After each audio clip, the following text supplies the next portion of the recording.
I don't believe that the Arabs are under occupation. And that's going to sound crazy because you're not exposed to any perspective that sounds like that. So how could you ever come to that conclusion?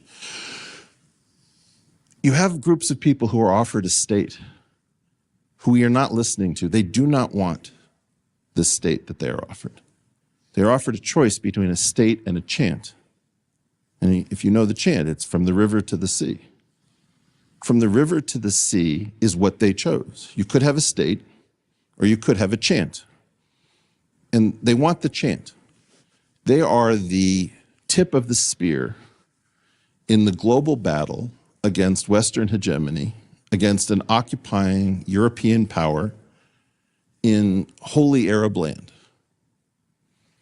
And they're not going to give up on that as a collective political entity for a relatively modest, prosperous state trading with the occupier, with joint economics, joint fate. That's very troubling to us because we have this idea of why wouldn't you want a state? You could have a state, you could be prosperous, you could send your kids to Purdue, And that's not easy for us. This is basically, if you think about motherhood, you don't think about Munchausen by proxy, right? Now, what do you do when you have a mother who comes to the hospital with a child who's continuously getting sick, and getting harmed? You have to ask, well, is it possible that the mother is harming the child? So you're about to see tiny children pulled out of rubble in northern Gaza. You're going to see it ad nauseum. You're going to see people rushing to the hospital. You're going to see mothers wailing. So we can talk about the whole thing about the martyrdom and how everybody prays that their family will be martyred. And you know what? Sometimes it's true. Sometimes you see on camera somebody saying, thank God they took my son, blah, blah, blah. But those are actually much more complicated things. Sometimes you turn the camera off and the person is crying because they know what they're supposed to say and they know what they're actually feeling. So my problem with this is that this is so much more complicated than the discussion we're pre-programmed to have that is guaranteed to fail. The richness of this problem, where Hamas is effectively the mother in a Munchausen by proxy situation, right? And the children, you're damn straight you're going to be pulling babies out of that rubble because that's what Hamas wants. And Israel cannot figure out how to extricate herself from this dance of death. So what I'm trying to say is you don't get out of this. You have a very unconventional foe in Hamas and in totalitarian Islam and in jihad and in ISIS and Al-Qaeda. And for some reason, mainstream media refuses to show us the images that they showed us during the Vietnam War through mainstream outlets. If you saw what I've seen, if you watched the Hamas videos, the ISIS videos,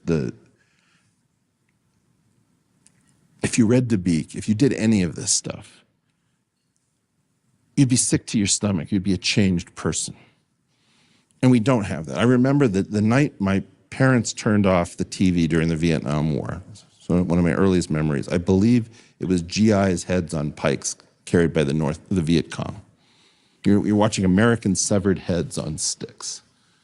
If you think about all the Pulitzer Prize winning photographs from the Vietnam era, right? You're watching a monk burned to death. You're watching a street execution right to the head. You're watching naked children with their clothes burned off from napalm. You didn't see Falling Man. The most famous picture from 9/11 was basically not shown in the United States. There is this layer that is determined to push a fiction to us, which is a transparent fiction about the general nature of Islam. Islam is complicated. You have to study it.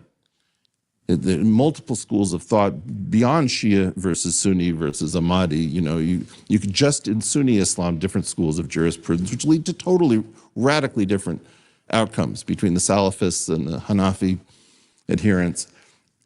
And what we've done is we've come up with this childlike concept of an oppressed people and a religion of peace, and all of this stuff is unworkable. And it's all mind control and it's all propaganda. And what my feeling is, and again, is I don't want to start the conversation from where I think you guys want to start it from. I want to start from the fact that none of us are prepared to have this conversation because we haven't been exposed to it. We don't know what the real issues are. And if we take the terms that are handed to us, if we have the best and most intellectual conversation, it will still be completely morally deranged. Fine. Let me just disagree with the general thrust of what you said there.